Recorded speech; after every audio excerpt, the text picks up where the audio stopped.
It's been described as the most important review in decades, in an age of uncertainty not seen since the Second World War. Today, the government will release the Defence Strategic Review, providing a blueprint for sweeping overhauls of programs and weaponry as significant as any in Australia's history. Cam Redden explains what makes this report so significant. The Defence Strategic Review is the most substantial of its kind in more than 3 decades. This review will prepare Australia to effectively respond to the changing regional and global strategic environment and ensure that Defence's capability and force structure is fit for purpose, affordable and delivers the greatest return on investment.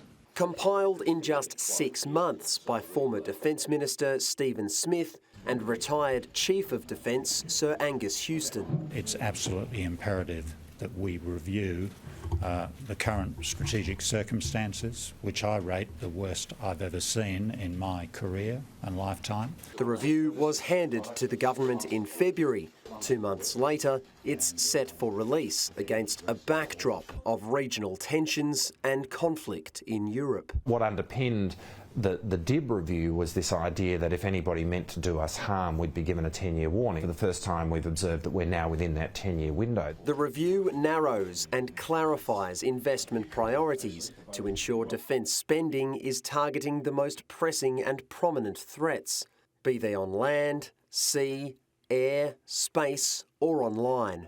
A nuclear submarine program costing up to $368 billion is a core pillar of the long-term strategy and the AUKUS partnership. The United States could not ask for 2 better friends or partners to stand with as we work to create a safer, more peaceful future. But this review goes much deeper into the granular detail of the nation's defence spending. It is set to favour more missiles and fewer vehicles.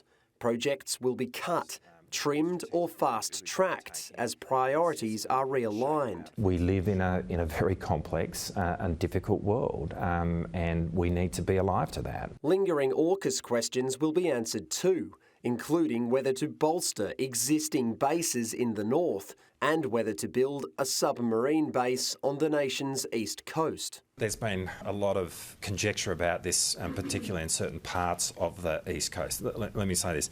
I think everybody who's engaged in that conjecture needs to take a very deep breath. The biggest challenge will be addressing what the Defence Minister calls a defence personnel crisis. As of July last year, the ADF was short more than 4,000 personnel.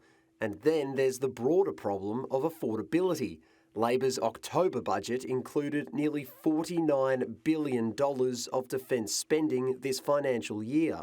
Its next will spend even more. Already we're spending 2% of GDP. Already that's rising substantially. It's one of the fastest growing areas of spending. But at its heart, the review will lay bare a seismic shift in Australia's defence posture, becoming a more active, visible player in our region. It's an approach described as forward projection, and with it comes a new, bolder strategic outlook for Australia's defence forces. We need to have a capacity to project, to make our contribution to the collective security of the region in which we live and the underpinning of the global rules-based order. That you'll find is what underpins the kind of decisions that we're making. Cameron Redden, Sky News, Canberra.